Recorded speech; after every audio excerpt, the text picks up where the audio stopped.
Hi, do you have a skill, a hobby, something when you start thinking about it, you can stop, something you're willing to do for people for free? Well, let's talk about monetizing that hobby. But first, what you enjoy doing. Is it something that will save someone time, effort? Is it something that will make somebody feel safe? Is it something that people are looking for? Because if you have a hobby, a skill, and no one is looking for it, you won't be able to monetize it. So it's something you have to sort of go out there and also see, are there people doing what you want to do? You can also learn from them and bring your own unique perspective. Because we all have hobbies, we all have skills. And right now I'm just thinking about my son has allergies, so we have a lady that makes his cake, eggless cakes and all that. And she makes beautiful cakes. And that's what she enjoys doing. She's monetizing it. Practical things to monetize your passion. Here are 10 things you need to do to see success. Number one, provide value. Does your hobby provide value, help someone save time, effort? For example, cleaning. Some people don't want to clean, but you can hire somebody to clean for you, and it saves you time. It saves you effort, and you have a clean home. That's providing value. Number two, master your skill. Always get better.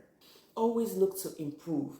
Let's say with YouTube, for example, your lighting was bad last time. So okay, this next time I should change this setting to improve it. So always look to improve. We can all improve on whatever we are doing. Nobody comes to the point where they are perfect and have arrived. So we all have something we can improve on. Number three is give out free information. Share tips and content to build trust.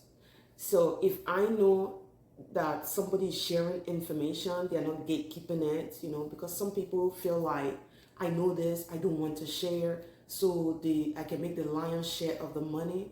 It really doesn't work that way.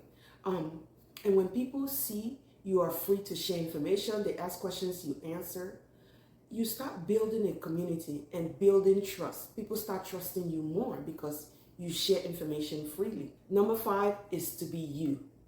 Be you, be your authentic self, and stand out from the others.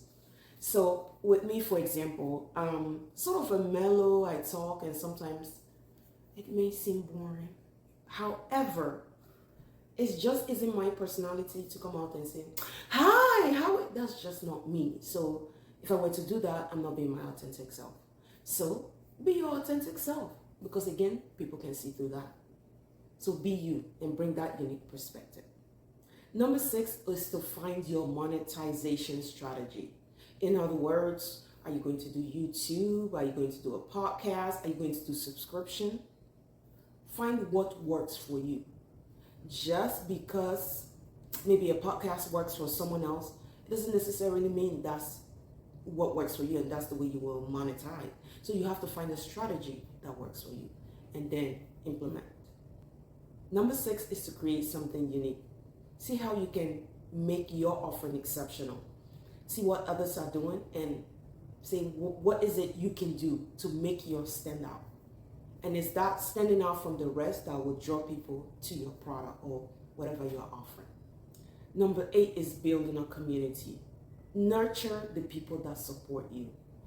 In other words, if people are coming to either your YouTube channel, Instagram, Facebook, whatever it may be, TikTok, find a way to nurture your community.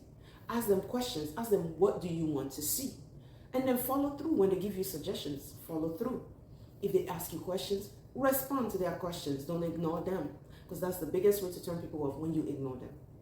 So make sure you nurture a community, because it's your community that will be there to support you and then also tell others about you.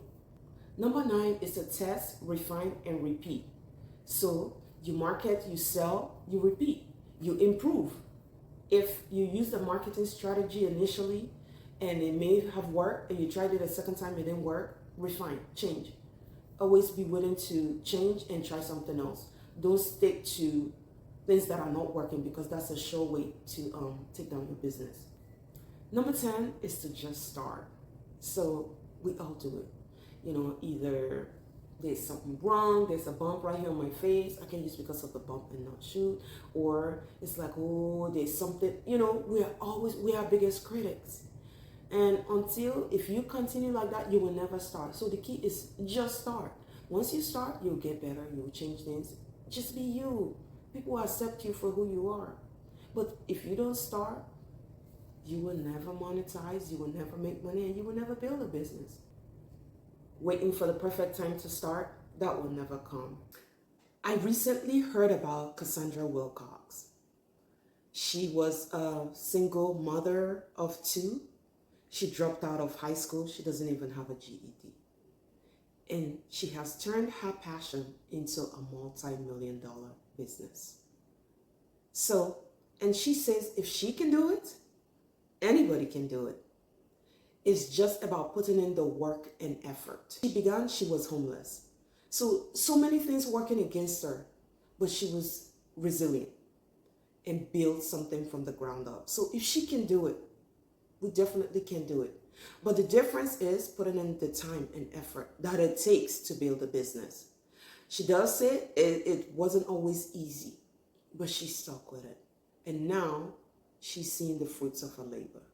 So I leave that with you to go back and think, what is it that you can monetize? What skills, hobby that you can monetize? Learn from others.